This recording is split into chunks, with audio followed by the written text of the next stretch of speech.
Have you ever wondered what makes pro pickleball players so good? In this series, we're going to break down the techniques of your favorite players. We're going to take a look at what they're doing, why they're doing it, and how you can replicate it to improving your own game.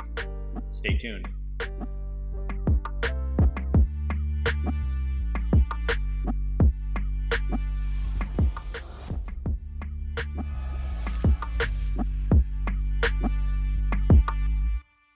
Hey guys, I'm John Cincola.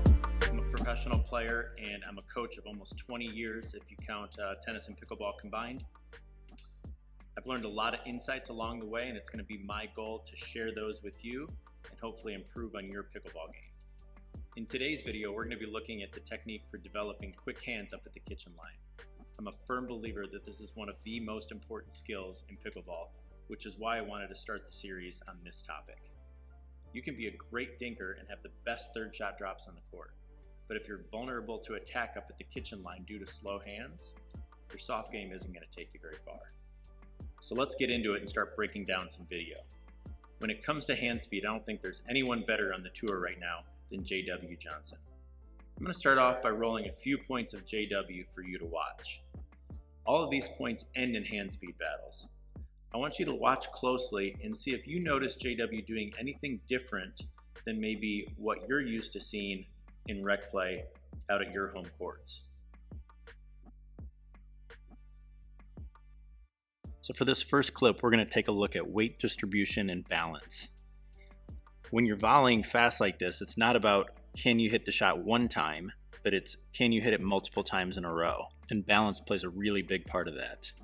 When you're volleying, you're putting a lot of effort and energy into a forward swing that is moving away from you. That ball's coming right back at you in a hurry. If you're compromised on your balance even a little bit, you're not going to be ready for that next ball. So let's turn our attention towards this clip and see what's happening here. Initially, I want you to take a look at this freeze frame and note that he is what I would call sitting back. So you can see that he's kind of sitting into his right leg. And what that's doing is it's creating a counterbalance for that forward swing. Now I'm going to go ahead and roll this clip forward. The main thing I want you to notice as I do this is I've created this kind of box imaginary plane just over the kitchen line. And what that's there for is to demonstrate that his upper body, his head, is not getting any closer or farther away to that imaginary line. He's staying very still with that upper body. So let's let this play here and take a look. You can see he's going to hit 3 consecutive shots.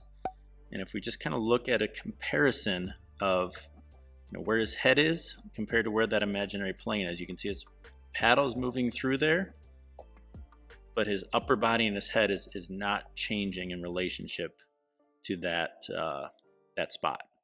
So for this next clip, we're going to pay attention to what is going on in JW's head. Specifically, how much is it moving? I'm sure you've heard from coaches and you want to try to keep your head still. But why? Why do we want to do that? So I'm going to have you try something here.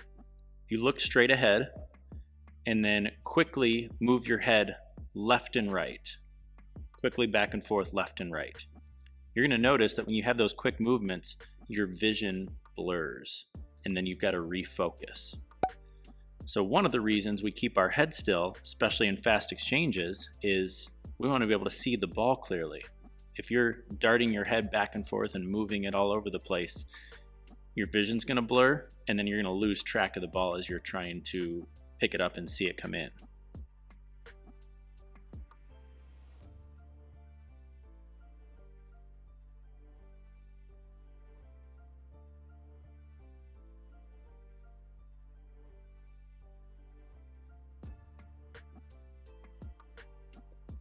So now that we've identified some key concepts of what makes JW's volley so good, the question becomes, how can we implement that into our own game? Well, the first step is practice. At the rec level, I see a lot of practicing our third shot drops, practicing our dinks, practicing our soft game, but very rarely do I see 2 people standing kitchen line to kitchen line working on those volleys, going quickly back and forth and practicing that hand speed. Having said that, practice is only half the equation. If you go out there with somebody and you're just banging balls back and forth for 10 minutes, you're not going to go a whole lot better. We've got to practice with a purpose. So here's some things while we're hitting with that drilling partner that we can really be focused on. First thing I would start to pay attention to is just create some awareness of where your balance is. The easiest way to think about this is imagine someone standing in front of you, they grab your hand and they pull you forward to try to pull you off balance, okay? What would you do to resist that force? You'd sit down a little bit, you'd use your legs, you'd create a nice stable base, okay? So in your volleying, you wanna feel like you're creating that stable base, create that counterbalance as if someone's trying to pull you forward off balance. So the second thing you can think about, like we looked at in the JW video, is focusing on your head position. You hear it all the time, keep your head still. There's a reason for that. Basically, head position is closely linked to your balance. Your head is a representation of what your body and your balance is doing. So if you imagine someone is watching you play from a side view, they shouldn't see a lot of forward and backward head movement. You want to imagine, or you could even film yourself from the side and check out and see how much that head is going forward and backward. Ideally, your head's staying pretty still, your paddle can extend, but your body and head are going to stay locked in place. The third thing to think about would just be simply being compact. That's a word that's kind of floating around in my mind a lot of times when I'm practicing my volleys. In general, the longer your swings are, the more time it takes for that stuff to happen. Therefore, the harder it is to get back into your ready position quick enough and recover from that previous shot. So when you're volleying, if you can just think about tightening up your strokes, tightening up and just being more compact, if you really watch a lot of the top pro players, it's going to be a consistent key that you see across the board.